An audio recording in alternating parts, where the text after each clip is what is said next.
we're going to get into a list today of some of the most dangerous caves in the world that you should not enter, or else. Starting off our list today, we have the Catawba Killer Hole. Doesn't that sound inviting? The cave, which is located in Virginia, has been the subject of many local legends since its discovery. It has been said that a farmer killed a traveler back in the early 1900s and dumped his body into the 230-foot deep hole to avoid having his crime discovered. Another story tells of a young couple whose families disapproved of their love, much like Romeo and Juliet. While those 3 deaths were never proven, this next one was. In 1958, a man named David Spencer entered into the hole. He was about 25 feet down into his ascent when all of a sudden his rope snapped and he fell to the bottom of the cave where he died, hopefully on impact. When his body was discovered, investigators found that cleaning fluid had come in contact with the rope used in the descent,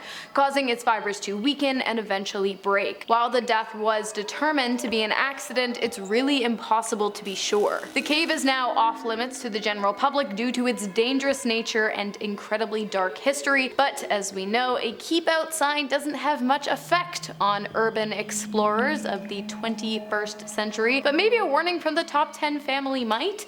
Don't go in there, or else. Kitum Cave in Kenya is known as not just one of the most dangerous caves in the world, but one of the most dangerous places in general. The cave has always been a frequent hotspot for animals. The cave's walls are full of salt, so antelope and elephants have been licking up the place for years. Now that's cute and all, but for humans, this cave is an absolute death trap, and that's because it's believed the cave is full of African fruit bats, which carry a deadly virus called Marburg. The virus has an 88% chance of causing death, affecting the cardiovascular system. It's part of the same family as the virus that causes Ebola. There have only been 2 known deaths in the cave, but that's because the place is completely off limits now. In 1980, a man from France visited the cave and died of the virus. A boy also died in 1987 of the same virus after having gone to the cave. Now, the United States Army Medical Research Institute of Infectious Disease carried out an investigation in the cave after these deaths, trying to figure out exactly what species was carrying the virus, but they didn't find any species carrying the Marburg disease causing virus. They believe it's from fruit bats because African fruit bats in other mines and caves throughout Africa have been known to carry it, but they're still not 100% certain. Point is, it's not a cave you're going to want to add to your spelunking list. Next up, we've got the Mossdale Cavern, home to the Mossdale Cavern disaster that took place back in 1967. That year, a man named John Ogden, along with 5 of his friends, made their way 2 miles deep into an unmapped area of the caves. While exploring in the darkness, they had no idea of what was about to happen. It started raining. Innocent enough, but then it started raining hard, and the water in the lake where the entrance of the cave was located began to rise, and rise, and rise. While crawling through the tunnels of the cave, the group of 6 began to hear the sound of water rushing up behind them, blocking their path of escape. They quickly stood up, but it didn't take long for the water to reach their necks. Above them was a small crack in the rocks, and so John Ogden decided to climb up into the crevice in the hopes that it would save his life. John watched from above, stuffed in the high crack of the cave as the water level rose above the heads of his friends, and they drowned. He was now alone, trapped inside the cave with no way of escape. It was days before anyone could get to him, but by then, he was dead, and his body was still crammed into the small crack of the cave. This next cave is basically the cave from The Descent, Dark Star Cave in Uzbekistan. This cave is incredibly deep and very large. It's a gigantic underground maze reaching 3,000 feet below the ground. Not hard to spot the danger here. For one, it's incredibly dark down there. Even for a cave, light just doesn't reach the lower levels. Now, obviously, when you explore caves, you have flashlights with you, but it's also a total labyrinth down there. Easy to get lost even with light. So if you get turned around and your flashlight runs out of batteries, good luck finding your way out. Not to mention that there's no cell service to be had that deep down. Navigation equipment doesn't even work as well. Only very experienced cave divers should ever attempt to explore places like this. Now, I don't think there are pale cave-dwelling golem monsters like the Descent down there, but I wouldn't be surprised if there were. Next up, the Killing Cave of Phnom Sampao, located in Cambodia. Why is it called the Killing Cave? Well, in the 1970s, the cave was used as a torment and killing chamber by the Communist Party of Kampuchea. Those who died in the cave remained in the cave, their bones and ripped clothes scattered along the floors. Individuals would be thrown from the top entrance of the cave down to its depths, and the lucky ones would die on impact. The survivors would sit in agony, anxiously awaiting the release of death. Eventually, the pile of bodies got so high that falls became softer and the treacherous wait became more and more frequent.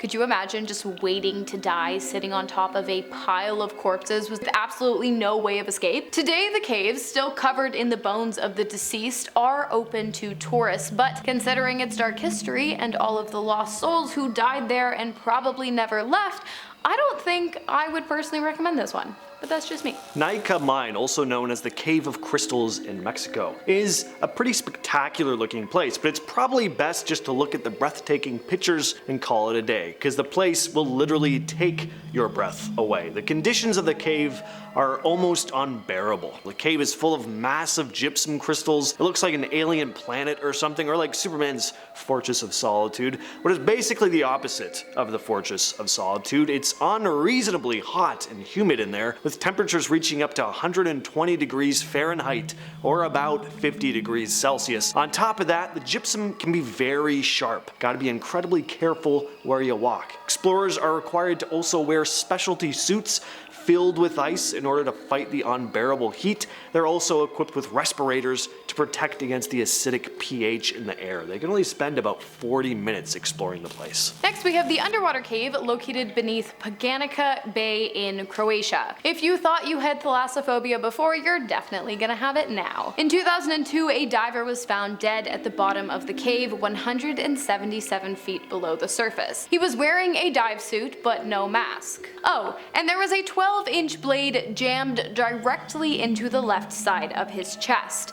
At first, authorities believed that the man had been killed, but soon they realized that what happened was something entirely different. The deceased diver, identified only as MK, had gone down into the caves alone, and while exploring, he got lost and eventually ran out of oxygen. With no oxygen left, the diver began to drown. Luckily for him, he managed to find an air pocket within the caves, but unluckily, there wasn't enough air to save him. In order to avoid the agony of a slow, painful, psychologically treacherous death, he plunged his diver's knife into his chest to avoid the drawn-out process. Next up, we have Cueva de la Muerte in Costa Rica, Cave of Death. Wonder how it got that name. Probably because if you go inside it, you will die.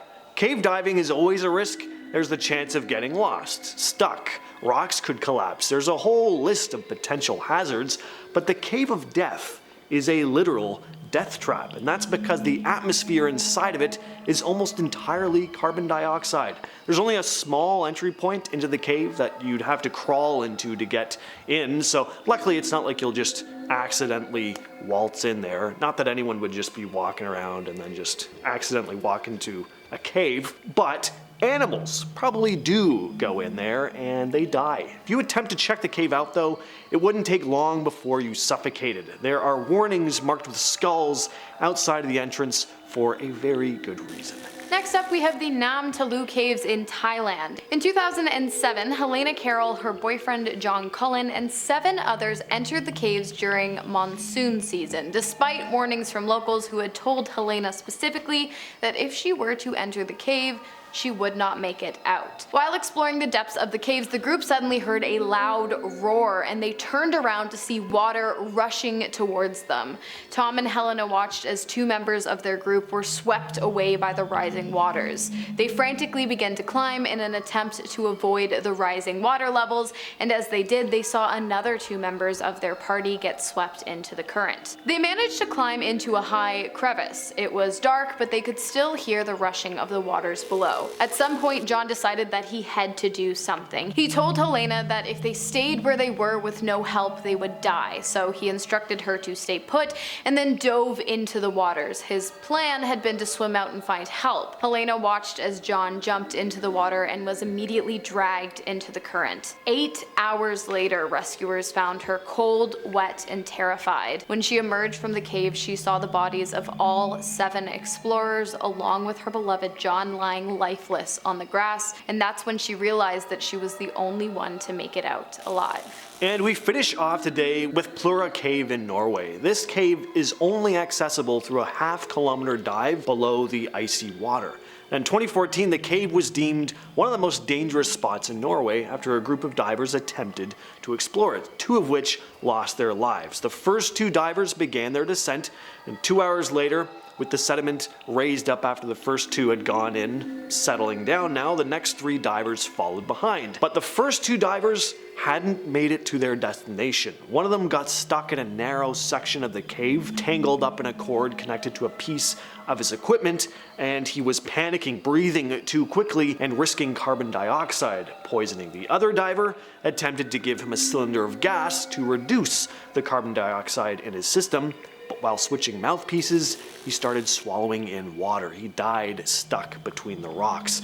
The other divers soon arrived at the scene, and now the body was blocking their path. It was going to be tough to turn around and make their way back up to the surface because they had a much longer way back than forward, and they'd have to make decompression stops along the way. They spent a bit of time trying to pass the body, which also added to their decompression time. In the end, 3 divers made it back to the surface. All had to be treated for decompression sickness, and 1 other diver never made it back. Authorities would also arrive at the scene, and they were like, "We can't go retrieve the bodies, it's just too dangerous down there." And the 3 friends who had survived that dive, they decided they were going to go down and get their friends back, and they did. They retrieved the bodies to give them a proper burial. Claustrophobia, darkness, just 2 not great things. No. All right, you guys, it's been fun. I've been your host, Hannah Thompson. I've been your host, James. See ya.